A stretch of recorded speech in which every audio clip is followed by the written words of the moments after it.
A blessed day to each and every one of us. Magandang umaga po. Kumusta po kayo? I hope nasa mabuti kayong kalagayan.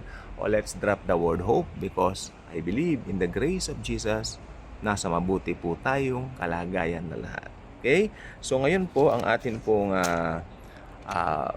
pagtutuunan ng pansin ay nandito po sa Philippians chapter 3. Philippians chapter 3. Philippians chapter 3. Philippians chapter 4. Chapter 4 ng Philippians, dito sa Philippians chapter 4, verses 4 up to 7.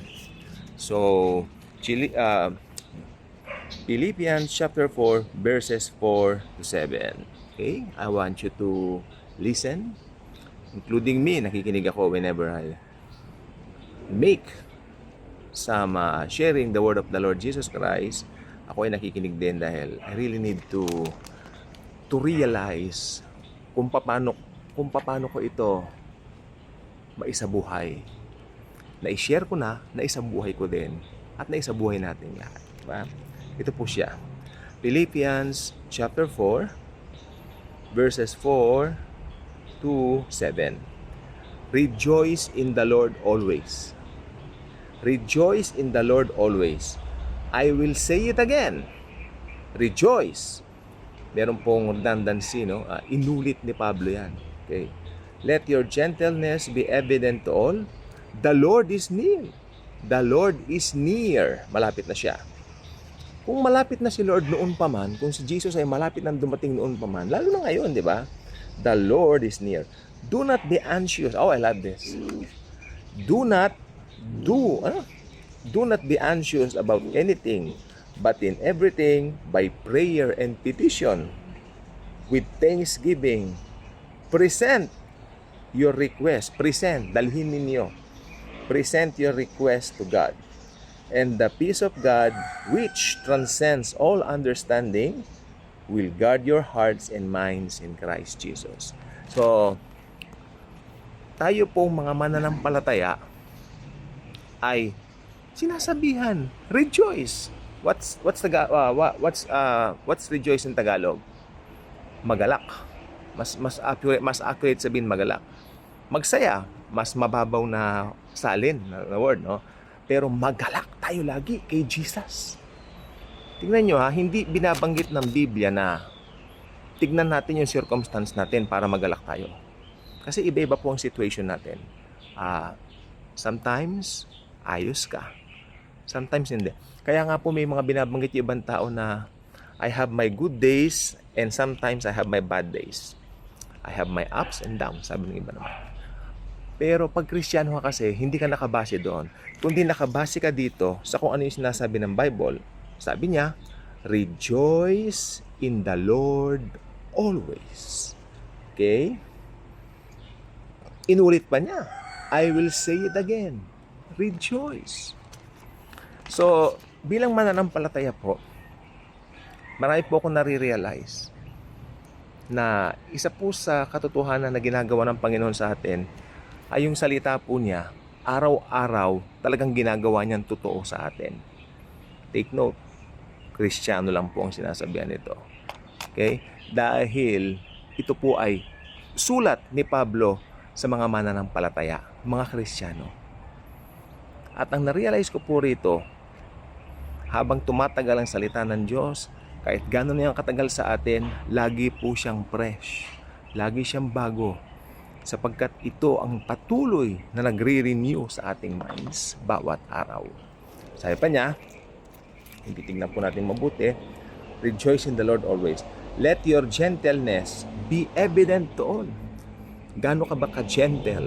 But when you say gentle, siguro ang kahulugan natin dito yung banayad, magsalita, hindi ka basta-basta madaling magalit, kaya mong kontrolin ang sarili mo. Gentle, siguro ito rin yung kinakikitaan ka ng kaamuhan. May maingay doon. Tulad ng kaamuhan mismo ni Kristo, ni Lord Jesus, no?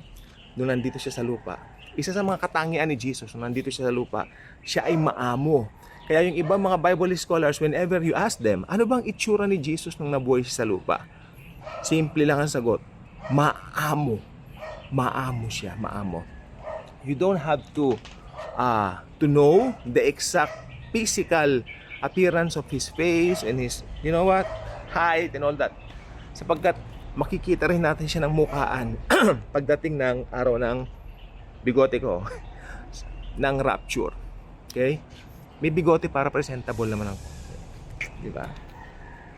So, ibig sabihin, pagdating ng araw ng rapture, makikita naman natin ang Lord, no? Tapos dito pa, sa pa rito, itong pinakagusto ko do not be anxious about anything. Okay, do not be anxious about anything, but in everything, yan na. But in everything, sabi niya, by prayer and petition, with thanksgiving, present your request to God. Present your request. Okay, liwanagin natin to. Tingnan yung bigote ko. Present your request means, what's that mean? Present your request to the Lord. Okay. Ibig sabihin yan, under the old covenant kasi nagre-request ang tao. Pero under the new covenant, I can clearly say, I can boldly say rather, tayo po ay more on, ang tawag dito, tayo po ay more on declaring rather than requesting. We are more on declaring things. I declare because of the finished work of Christ, magiging maayos ang lahat sa akin. I declare because of the finished work of Jesus, everything in my life ay aayusin ng Panginoon. It's all about His finished work. Nalaglag po yung telepono. Teka lang po. It's all about His finished work. Gets nyo? Hindi ito tungkol sa atin. Okay? Hindi po ito tungkol sa atin. Dahil pag tungkol lang po ito sa atin, lahat po ng yan ay papalpak. Okay? So it's all about Jesus pa rin. At dapat po nating alam yan. Okay? So, yun po ang mga nare-realize ko. Ang buhay Kristiyano po ay masaya, maganda, punong-puno po ito ng excitement bawat araw na dumarating sa mga buhay po natin. Patuloy lang po tayong manangan sa kanya mga pangako dahil mga pangako niya hindi po nagbabago. Okay? Rejoice in the Lord always. Ito ba? Ito pa maganda rito. Malupit to. Sabi niya, and the peace of God, ito. Dumating na ba kayo sa point na may mga problema kayo pero you don't understand, don't understand why nandun pa rin yung peace, no? Nandun pa rin yung peace. And the peace of God which transcends all understanding will guard your hearts and minds in Christ Jesus. I-guard niya mga minds natin.